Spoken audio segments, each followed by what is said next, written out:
So you know what social phenomenon has always interested me? Scapegoating. Okay.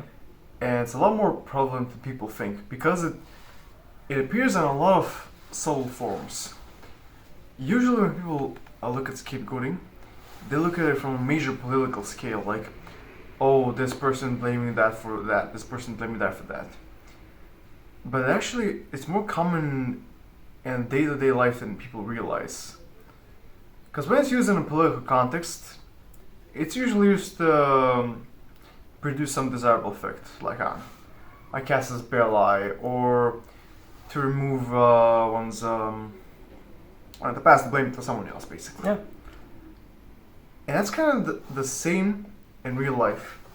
I think it's most prevalent at the job site, but it's practically everywhere in day-to-day life, where people, a lot of people, not most people, most people, who are just like too lazy and irresponsible, I think tend to instinctively scapegoat onto others. Whenever they do something, instead of doing the natural reaction thing where, like, okay, you take responsibility, you check your actions, you become better for the future. Look, nope, you did it for this, this, and this, and this. And it's even worse when someone have a point, because that having just a small point is good enough to scapegoat. Yeah. Because the reality is that in most interactions, both parties have valid points. And you have to. Yeah. Most parties have valid points. Okay. I'm sure it's not always the case. It's not always the case, but like most parties have valid points, which can be understood and settled on if the rhetorics are more clear.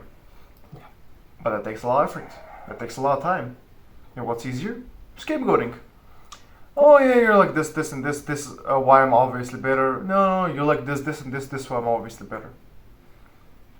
I mean, I don't think that both parties have valid points, and this is because, at least I believe, when people tend to, shift the blame on someone, they use something that not all of people understand, logical fallacies. So they will twist the argument in their favor, even though they are logically, farthest away from the truth as possible, but they make it believable. And from what I've seen when, such an event happens, is that most of the people do not understand how logical fallacies work. And they don't even want to. Like, they don't even want to try and understand. So most of the time when you have someone, shifting the blame, scapegoating, whatever, they make the most ridiculous claims ever. And one simple Google search, to see what the speech actually means, like you said, the rhetorics actually means, you'll find out that, wait, hold up. The guy who's blaming someone, he's just talking out of his fucking ass. Like, nothing makes sense. Like, sure, on the surface it makes a lot of sense, but if you dig deeper, it doesn't make sense. So, even though you said scapegoating, most people think it's in politics, it happens way often in your everyday life than someone might think. Like, for example, you have a group of friends, right? And then, let's say 2 of them go on an adventure, fuck shit up. To save your ass, hey, Yeah. like, if this channel fails, you know what I'm gonna do? Because, I did everything. I'm gonna be like, hey, his fault, not mine. No, but what I'm trying to say is, I don't know what I'm trying to say, I never know what I'm trying to say, but what I'm trying to say is... It's content. Yeah, true. It's true. called content. Yeah, you're right. You don't have to know what you're saying, you don't even have to know what you're talking about, you just have to give the impression. Yeah. No, but the thing, like, what I'm trying to say is, some people do it unintentionally. A lot of people in their everyday life do it unintentionally. Be it they are put into like a situation where it's your back against the wall, and the easiest thing you can do, scapegoat. Find a scapegoat. Like, that's the easiest way out of a problem. Yeah, that's just it. Like, it becomes part of your mentality. It becomes part of, like, modus operandi, I even say. it's just so convenient. Yeah. Like, there's so many examples in day-to-day life that like there's no need to bring up one. I'm gonna bring up a more broader example. You good? Yep. Yeah. I pulled my hair out. A more broader example where let's look at all the conflicts today and analyze how many of them have scapegoats. The most famous one, obviously, is Ukraine and Russia, where both sides are doing some incredibly impressive scapegoating. Well, both sides have valid points. Yeah. Israel and Palestine. Israel and Hamas, to be more accurate. Yeah. Like, And Hezbollah now. yeah, well, yep. Both sides, well, three sides. Yeah. All three sides have valid points, but they resort to scapegoating to garner more support. And that's the thing with scapegoating. It's not very beneficial for resolving a conflict, but it's so beneficial for garnering support. Like, it's incredibly good at garnering support because it makes things simple. At the end of the day, it makes things simple by basically turning every single problem into duality. Yeah. It's either right or it's wrong. We're right, you're wrong. I mean, And that's it. No nuance. I believe that the most useful scapegoating has ever been is in politics, and it's in revolutions, where no matter if you support the ideology or not, no matter which era of history you're talking about, I'm gonna talk about the period before World War II. You needed scapegoat, you needed a scapegoat in order to gain power. Yep. Italy. Yep. A wonderful example of socialists, communists, and far-right activists, fascists, using each other as scapegoats to get the popular support. Yep. Like, I'm not saying both sides made good points. I'm not saying one side made good point. It's just But- all sides use the same techniques. Exactly.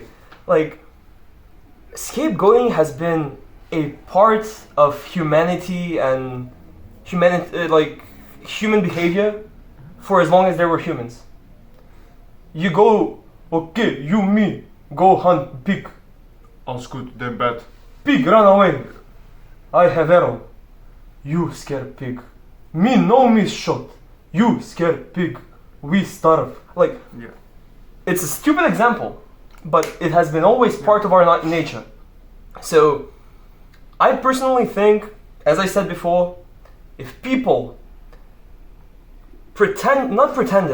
if people wanted to be at least close to the intellectual figures they think they are, they will read up on logical fallacies and such shit won't happen.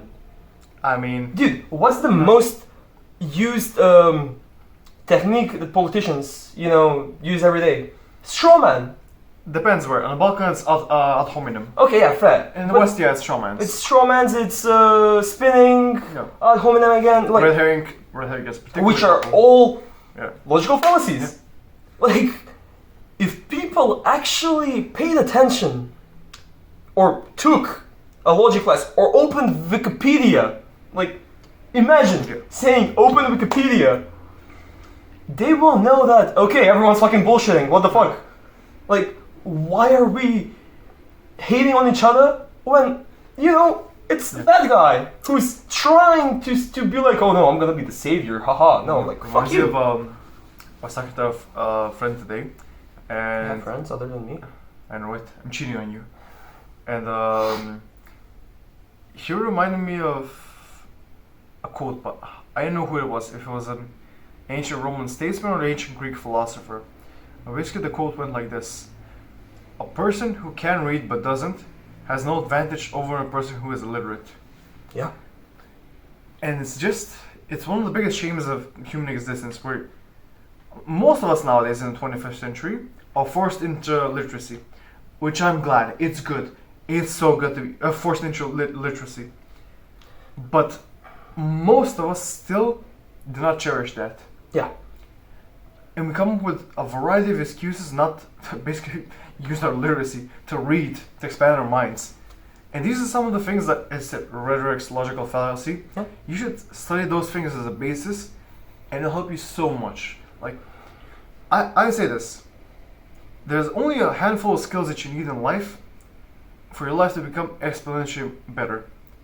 The ability to self-reflect, and the ability to divide the cause from effect, you can say that, and to analyze things. Yep. Those are like the three skills that I see you need in life to make it. Yeah. But, yeah. I mean, even though we are being forced into literacy, it's kind of sad how nowadays some countries, some first world countries, one first world country is trying to, allow people to be literate. I think you know what I'm talking about. Actually, no. I didn't read. The United States, how they're gonna allow people to graduate high school without having proficient level of reading, writing, and stuff like that. Oh, yeah, that. Like, how fucked up do you need to be to allow such a thing?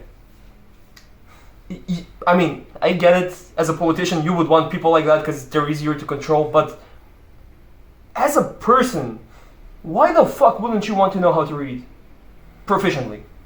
Because, of course, almost everyone knows how to read, almost everyone. But it's sad because when you have people who are illiterate, be it they know how to write, how to read perfectly, you can still be illiterate. You can still be fucking illiterate. How governments want those people? Just so when they find scapegoats, people will believe them. That's all I have to say. We both developed depression talking about this. Yeah. But such is life. let us know what you guys think. As always, we'll see you next time. And blame us for all your problems. What he said.